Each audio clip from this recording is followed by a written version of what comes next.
Hello guys, it's Max here from Daily Market Movements.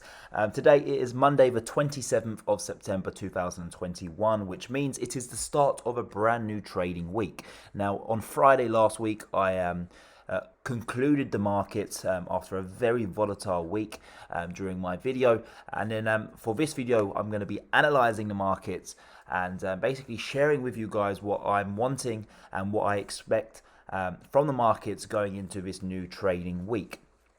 So let's start with the gold over the US dollar chart. Now in front of us we have the gold markets.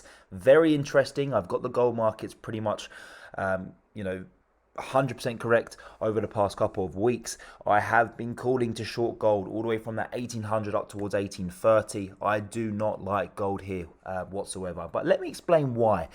So what I've done, I've drawn a Fibonacci retracement all the way from the highs that we achieved up at 2067 back at the start of August. And then I brought it down to the lows, which is around that 1680 area where we've been testing over the past couple of months. I think we bottomed here on 3 separate occasions.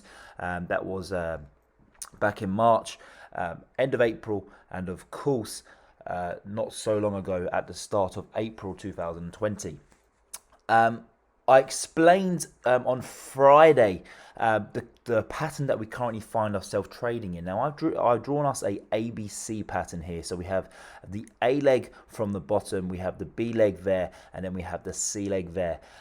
So we've had the A to the bottom there down to 1755, B up towards 1850, and then C all the way down to 1690, which is the lows. Now typically speaking, this isn't a bearish pattern, okay? It could be either or, but for it to be bullish, this pattern would basically have to break above this B section. Now we have struggled to break above 1830 here, so a break above 1830 would send us on our way towards 1917, and then if we broke above 1917, well, the next target really would be the 78% level on the Fibonacci, which would be up at around 1990. And if we break above there, then we go and retest the all-time highs here for the gold up at 2067. But that hasn't happened. We've been rejected on, you could argue, 4 separate occasions here at the B section, which is 1830, as I just explained. So we've been rejected, and it sent us back down towards the low side. I'm trying to get my brush here. So this leg here, this is the final rejection that we've had up at 1830. It sends all the way down towards 1750.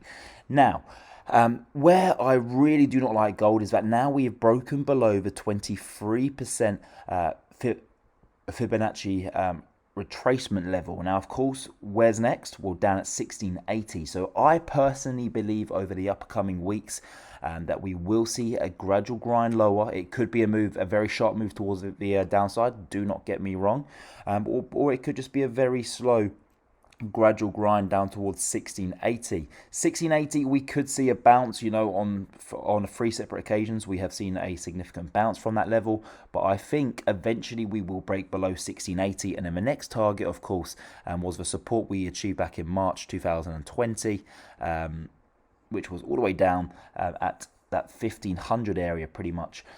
So I am bearish in gold. The fundamentals are not looking so great now, especially with the Fed beginning expected to begin the tapering process going into the end of the year. So the near-term fundamentals of gold are looking a bit fragile, and the technicals aren't looking that great either.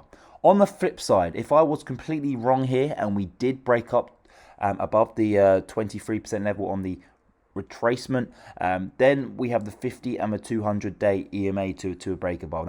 Now that's going to offer plenty of resistance, and then if we broke above there, then I think we go and target that 1830 area. And even if we broke above 1830, we then go to the 50% retracement level, which is only up at 1878. So we have plenty of barriers towards the upside, where on the downside we've got a much easier path down towards that 1680 area. So personally, for me, I see gold falling down towards 1680 in the upcoming weeks. But let's move over towards the Nasdaq 100 now. If I just bring up that chart for the Nasdaq 100, We're still in that beautiful uptrend that we've been trading in since March 2020. We currently find ourselves trading up at 15,335.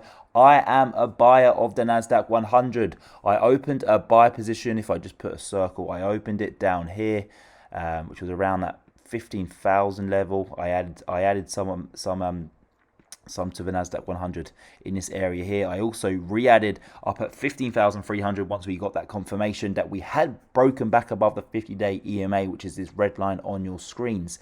50-day EMA has offered the Nasdaq 100 plenty of support over the past couple of months. Yes, we do occasionally dip below it, but we pretty much touched this uptrend line and we snapped straight back above it. So that's exactly what's happened here. And what happened last time when that happened? Well, let's just go and have a look. We broke below the 50-day EMA temporary, and then of course we touched that uptrend line that we've been trading in since March 2020. We broke back above the 50-day EMA, and then that sent us all the way from 13,500 all the way up towards 15,700. So almost a 2,000 point gain from that level there where we retested the uptrend. I'm not saying that we're going to rally to 2,000 points from here, but what I am saying is that it's very positive, and I do expect it to give us some gain. So I think, a realistic target would be the all-time highs up at 15,700, which is pretty much a 300 to 400 point move from where we're currently trading now. So I am very, very bullish here on the Nasdaq 100. We had the Fed come out last week, which pretty much they basically told us that they're going to carry on supporting the markets the way that they have been doing so for the past the past 18 months really, and look how the market has reacted. So I think that we go higher from here, and the markets aren't, they're not ready to fall just yet.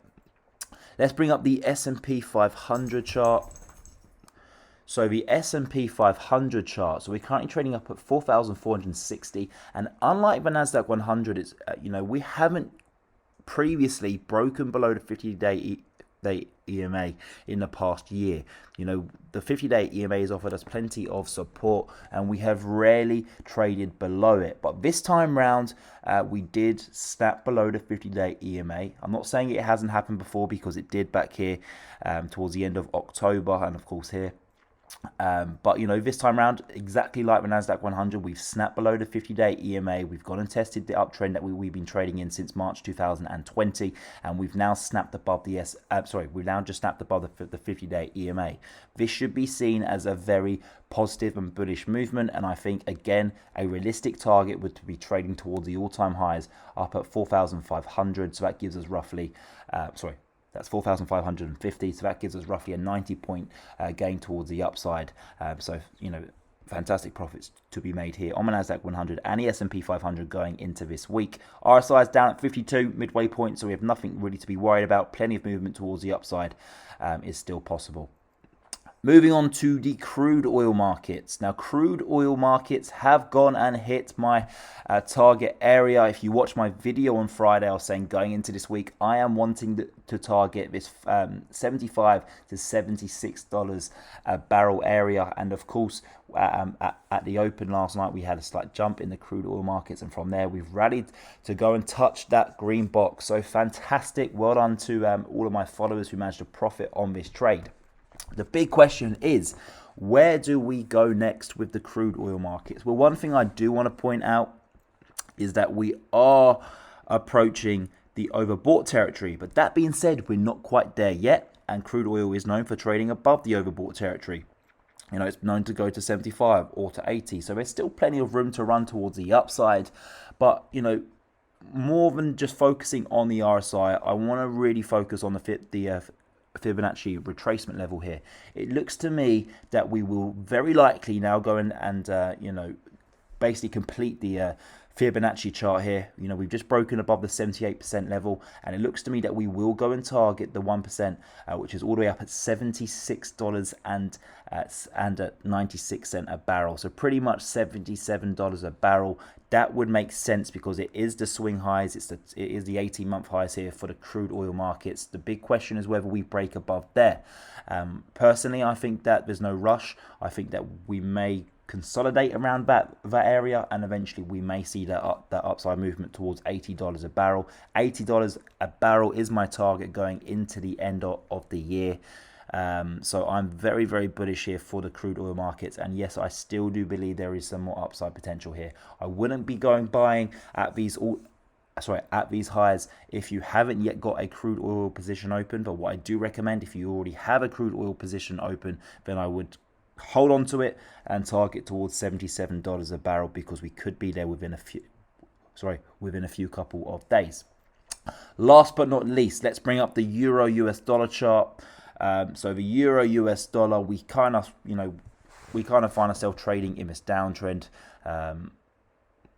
If I just draw that line there, so we're kind of stuck in this downtrend. On the Fibonacci, we've broken below that 23% level, and we currently find ourselves testing the bottom of the Fibonacci retracement level. Now, if we broke below this supportive area, which is around that 1700 area, well, not really 1700, sorry, around that 1.16 800 area, then I would start to panic. I think that would send this market a lot lower. But that being said, I do not favor that outcome. I think that we do bounce. We're just waiting for a catalyst to allow us to bounce. It could be something to do with the Senate going into next month with all the votes that's going to be going on. But from a technical perspective, we have bottomed here on the RSI. We were considered to be oversold. We nearly triggered that 30 oversold level last week, but we've bounced, and you could argue that we may be trading in a slight uptrend here for the RSI, and it has plenty of territory to run towards the upside. So I think this 1680 to the 1650 area offers plenty of support, and I'm looking for that catalyst which will send us towards the upside. That being said, we still have plenty of barriers to break through if we were to get that move higher. Of course, we'd have to break out of this downtrend that we've been trading in for the past couple of months. We'd have to break above the 50, the 200-day EMA, let alone all of the fib levels as well. So, the Euro US dollar has its work cut out for it. But I am very confident. I've mentioned several times in previous videos that I prefer the euro over the US dollar in the medium to long term. So I am bullish here. In fact, right now it offers you a fantastic risk reward ratio. If you were to buy the euro US dollar here, you put your stop loss just below, let's say 1600, and you target up towards 1.22 or even 1.20. That offers you a fantastic risk reward ratio. So I'm bullish going into the markets this week. I think that we will see a rally in the stock market. It is still September. We have 3 days left of the month. Historically speaking, September isn't the best month for the stock market. So we could see some more volatility as we close into the end of the month. But going into October, I am very bullish, and especially November and December as we wrap up 2021. Can't believe how fast the year's already gone. I can't believe I'm already saying that there's only like 3 months left of 2021. And Christmas is just round the corner. But it's probably one of my favourite times of the year for trading. Lots of volatility, and historically speaking, the market performs very well going into Christmas.